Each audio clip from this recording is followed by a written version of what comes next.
जय श्री राधे राधे। कृष्णा कृष्णा मेरे प्यारे भक्तों, आप सब कैसे हो? और मुझे पूर्ण भरोसा है कि आप सब अच्छे होंगे। मैं लता दीदी कथावाचिका, मैं भी अच्छी हूँ। और अब तो थोड़ा मौसम हल्का खुशनुमा हुआ है, गर्मी थोड़ी कम हुई है, हल्का कहीं कहीं फुहार हो रहे हैं।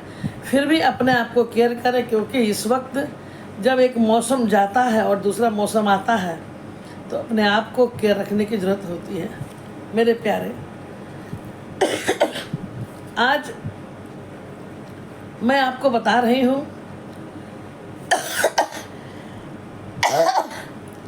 भगवान की उस लीला का दर्शन करवा रही हूँ जिसमें प्रभु ने गिरिराज पर्वत को उठाया। जी, उस लीला को अब कितनी बार आप कथाओं में सुने हैं, आज फिर सुने कि भगवान ने गिरिराज पर्वत उठाकर क्या संदेश देना चाहते थे हमें। और फिर मैं कहती हूँ कि अगर आपको ये सब अच्छी लग रही है तो हमारे जो पहले जुड़े हुए हैं उनके लिए क्या कहना, जय श्री राधे। और जो नए जुड़ेंगे उनसे एक रिक्वेस्ट है कि आप बेल आइकन बजा करके हमारे चैनल से जुड़ जाएं, ताकि हमारा नोटिफिकेशन आपके पास पहले पहुंच जाए और आप हमारे वीडियो को देख सकें। मेरे प्यारे, भगवान जब भी कुछ किए तो अपनी लीलाओं में कुछ न कुछ संदेश देने का कार्य किए। हमेशा वो कोशिश करते रहे। जो ब्रजवासी हैं ये बहुत ही भोले भाले हैं। तो आज कन्हैया ने देखा कि सब जितने भी ब्रजवासी हैं वो सब आपस में एक जगह बैठे हैं, जैसे हम पंचायत लेके बैठते हैं ना, उसी प्रकार सब बैठे हैं और बैठकर आपस में वार्ता हो रही है कि वर्षा ऋतु होने वाली है। वर्षा ऋतु होने के लिए भगवान इंद्र को खुश करना पड़ता है। तो उसके लिए सभी मिलकर आपस में बात कर रहे हैं कि कैसे कैसे क्या पकवान बनेंगे, कौन सी मिठाइयाँ बनेगी, कैसे पूजा किया जाएगा। इस सब विधि विधान से आपस में सब बात कर रहे हैं। तो कन्हैया ने देखा कि हमारे ताऊ जी, नंद बाबा, जो बड़े बुजुर्ग हैं, सब आपस में बात कर रहे हैं। फिर भी देखा कि इनके मन में एक गलत भाव है कि इंद्र ही वर्षा करते हैं तो इंद्र की पूजा होनी चाहिए। तो कन्हैया ने वहाँ पे बात को खंडित किया और कहा कि अगर आप सब बड़े हैं, अगर मैं कुछ बोलूँ तो क्या आप सब मानेंगे? अच्छा, कन्हैया हमेशा कुछ ना कुछ बड़े बड़े कांड करते हैं, लीला करते हैं, ऐसे ऐसे सिचुएशन में खड़ा कर देते हैं कि ब्रजवासियों को कभी कभी भ्रमित कर देते हैं। तो सब कभी कभी सोचते हैं कि ये छोटा कोई भगवान है, कोई परब्रह्म है, लेकिन भ्रमित करने के बाद फिर लगता नहीं तो मेरा छोटा लाला ही है। तो उनकी बातों को सब मानते हैं ब्रजवासी। वो छोटे हैं, 7 वर्ष के हैं, लेकिन उनकी बात को कोई काटता नहीं। तो कन्हैया कहते हैं कि देखो आप सभी, गैया हमारी है, सब कुछ हम लोग करते हैं, आप सब दूध जमा करो। और देखो हमारे सामने ही एक गिरिराज पर्वत है। इस पर्वत से क्या होता है, पर्वत की चोटी के ऊपर में भगवान ने कहा कि देखो ऊपर हमारे गिरिराज जी हैं, तो क्यों ना हम उनकी पूजा करें। उनकी पूजा करेंगे तो वर्षा होगी। सबने कहा ऐसा थोड़ी होता है, ये तो इंद्र पानी बरसाते हैं। लेकिन कन्हैया ने समझाया कि अब करके तो देखो। और तब कन्हैया ने यहाँ पे एक रूप बनाया गिरिराज का। सबसे ऊपर में जाकर, चोटी पर जाके वो गिरिराज भगवान बन के सबको दर्शन देने के लिए सोच लिया। और इधर ब्रजवासी पुए, पकवान, लड्डू, मिठाइयाँ, दूध लेकर सब गिरिराज जी की परिक्रमा करने लगे। करते हैं, हम लोग गाते हैं, श्री गोवर्धन महाराज, श्री गोवर्धन महाराज, श्री गोवर्धन महाराज, श्री गोवर्धन महाराज।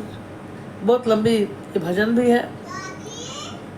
तो है पान चढ़े तो है फूल चढ़े, तो है पान चढ़े तो है फूल चढ़े, और चढ़े दूध की धार, तेरे माथे मुकुट विराज रहे, श्री गोवर्धन महाराज, तेरे माथे मुकुट विराज रहे। और इस तरह सब कोई गीत गाते गाते गोवर्धन की परिक्रमा करने लगे। और भगवान उनकी छटा देखते बन रही थी, इतने सुंदर। और एक रूप जितने भी हमारे ब्रजवासी उनके साथ भी वो घूम रहे थे, ये विश्वास दिलाने के लिए। जब ये इंद्र ने देखा कि सब ब्रजवासी उस कन्हैया की बात को मान गए हैं और मान करके गोवर्धन की पूजा कर रहे हैं, पहाड़ों की पूजा कर रहे हैं, पर्वतों की पूजा कर रहे हैं, तो मेरा तो मान घट गया।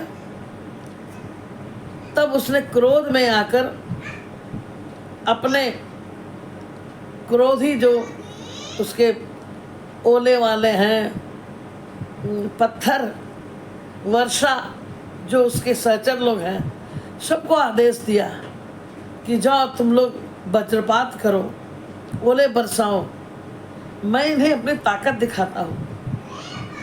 और क्रोध में वेग से वर्षा होने लगी, बड़े बड़े ओले गिरने लगे, पूरे ब्रज में वर्षा से सबके घर में पानी अंदर प्रवेश करने लगा।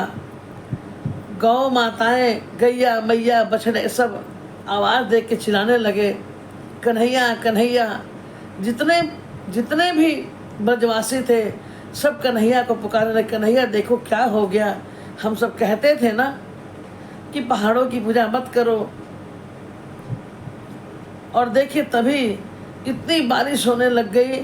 तो अब सब जब डूबने लगे, क्योंकि क्रोध वाले बारिश शुरू हो गए, वज्रपात होने लग गया, बिजलियाँ चमकने लगी, तूफान चलने लगा, घर में पानी प्रवेश कर गया। भगवान ने पूरे गोवर्धन को उठा लिया। कनिष्का उंगली में 7 वर्ष के बालक ने जिस तरह छाता खोलते हैं उस प्रकार कनिष्का उंगली ने पूरे गोवर्धन को उठा लिया। बोले गोवर्धन भगवान की जय। अब उठा तो लिए ये, अब इनको लगा कि सबको लगेगा कि जरूर मैं कोई साधारण बालक हूँ नहीं, तो भगवान ने एक लीला और रच दी। वहाँ पे सभी जितने ब्रजवासी थे सबको बुलाया और बुलाकर उस गोवर्धन पर्वत के नीचे शरण दे दिया। और देने के बाद सभी गैया मैया जितने जीव जंतु थे सब आकर छतरी के समान गोवर्धन की जाके बैठ गया।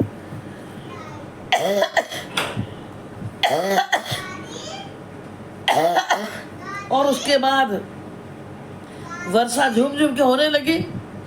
7 दिनों तक लगातार मूसलाधार बारिश होती रही। अब कन्हैया ने एक चालाकी की वहां पे,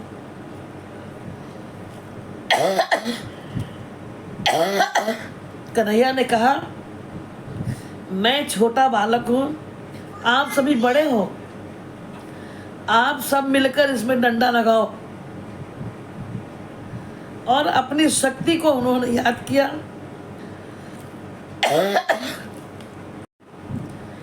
और अपनी शक्ति जो गोपी भाव में आप सभी जानते हैं कि राधा जी का नाम कहीं भी भागवत जी में लिया नहीं गया, क्योंकि सुखदेव मुनि जो थे ना वो राधा को अपने गुरु मानते थे। और जैसी राधा बोलते तो वो कई वर्षों तक मूर्छित हो जाते। इसीलिए श्रीमद् भागवत जी में सुखदेव जी ने कभी भी राधा जी का नाम नहीं लिया, वो उसने सिर्फ गोपी ही कहा है। तो अपनी राजेश्वरी, अपनी शक्ति को कन्हैया ने याद किया और अपने सम्मुख ठीक अपने सामने कहा कि तुम बैठ जाओ, मैं तुम्हें देखता रहूँगा। और जितने ब्रजवासी थे सब अपने अपने लाठी को लगा दिए।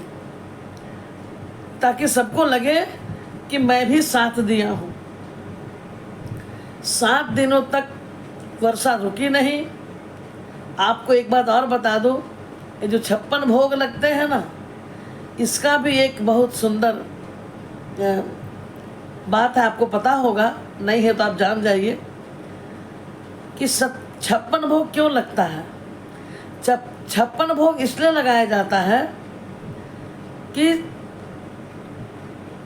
भगवान एक दिन में 8 बार भोजन करते थे, तो 8 सत्य 56, 7 दिनों तक भगवान ने कुछ खाया पिया नहीं, गिरिराज पर्वत उठाए रखे। इसीलिए सभी हम 56 भोग लगाते हैं, भगवान के उतने दिन के भोजन को प्रसाद लगाते हैं।